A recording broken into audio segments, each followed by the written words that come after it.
ሰላም ለእናንተ ይሁን። በዛሬው ቪዲዮ ከመጽሐፍ ቅዱስ ክፍል አንዱ የሆነውን አስተማሪና ልብ የሚነካውን የጠፋውን ልጅ ታሪክን ይሆናል።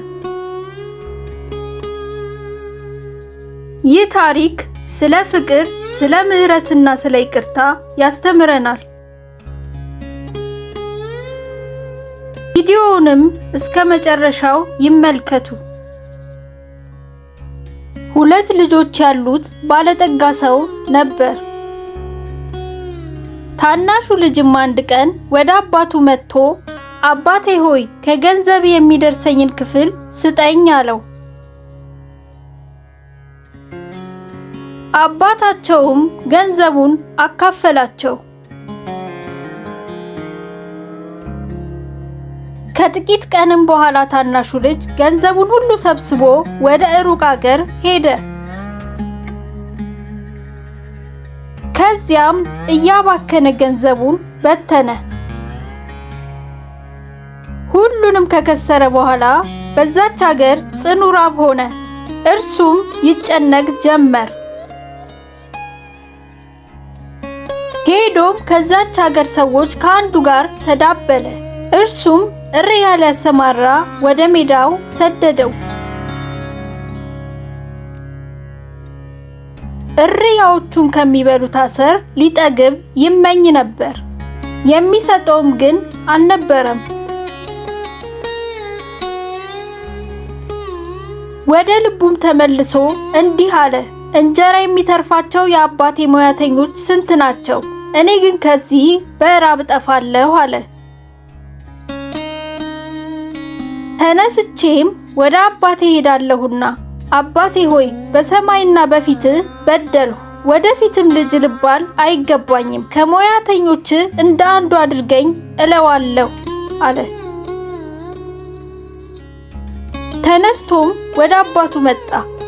እርሱም ገና ሩቅ ሳለ አባቱን አየውና አዘነለት። ሮጦም አንገቱን አቀፈውና ሳመው።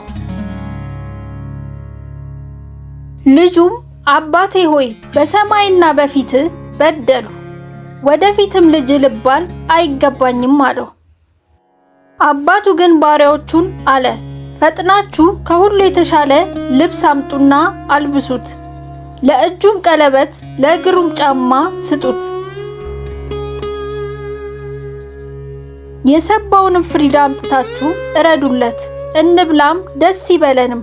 ይህ ልጅ ሞቶ ነበርና ደግሞም ሕያው ሆኗል፣ ጠፍቶ ነበርና ተገኝቷልም። ደስ ይላቸውም ጀመር። ታላቁ ልጅ በእርሻ ነበር። መጥቶም ወደ ቤት በቀረበ ጊዜ የመሰንቆና የዘፈን ድምፅ ሰማ። ከብላቴናዎቹም አንዱን ጠርቶ ይህ ምንድነው ብሎ ጠየቀ። እርሱም ወንድም መጥቷልና በደህና ስላገኘው አባትህ የሰባውን ፍሪዳ አረደለት አለው። ተቆጣም፣ ሊገባም አልወደደም። አባቱም ወጥቶ ለመነው። እርሱ ግን መልሶ አባቱን እነሆ ይህን ያህል ዓመት እንደ ባሪያ ተገዝቻለሁ፣ ከትእዛዝም ከቶ አልተላለፍሁም። ለእኔም ከወዳጆቼም ጋር ደስ እንዲለኝ አንድ ጠቦትስ እንኳን አልሰጠኸኝም። ነገር ግን ገንዘብህን ከጋለሞቶች ጋር በልቶ ይህ ልጅ በመጣ ጊዜ የሰባውን ፍሪዳ አረድህለት አለው።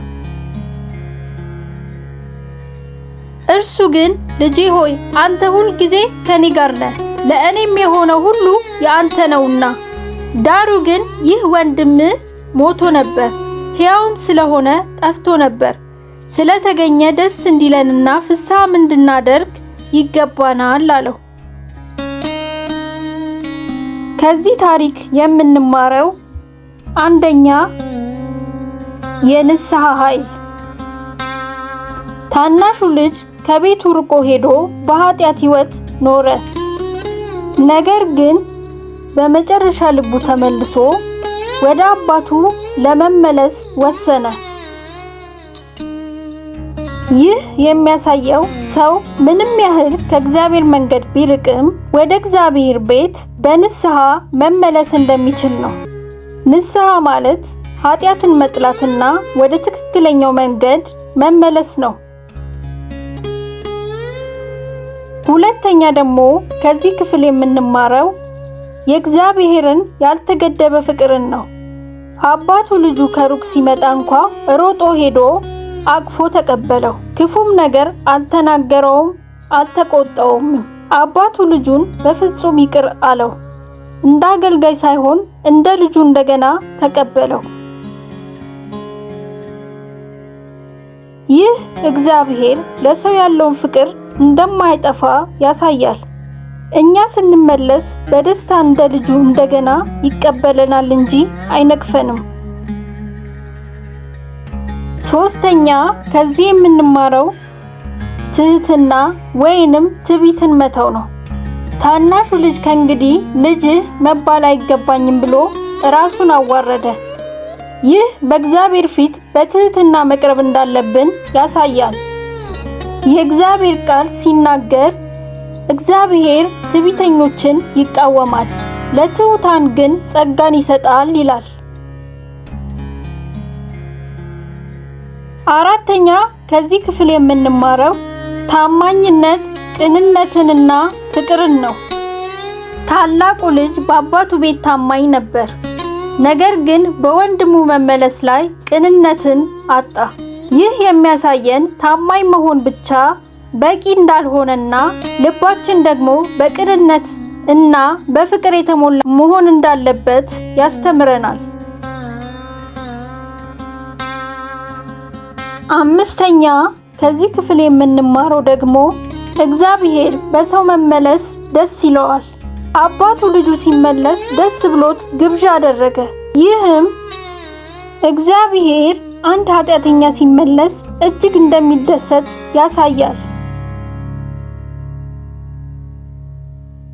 ስድስተኛ ከዚህ የምንማረው ክፍል የዓለም ደስታ ጊዜያዊ ነው። ታናሹ ልጅ ምንም ያስደስተኛል ያለውን ነገር ሁሉ ቢያደርግም ደስታው ግን ዘላቂ አልነበረም። ይህ የዓለም ደስታ እንደማይቆይ ያሳያል። እውነተኛ ደስታ የሚገኘው ግን ከእግዚአብሔር ዘንድ መሆኑን ያሳየናል። ይህ ታሪክ ለኛ ታላቅ መልእክት ይሰጠናል። እንዲሁም እንድንመለስ፣ እንድንማርና ሌሎችንም በፍቅር እንድንቀበል ያስተምራል።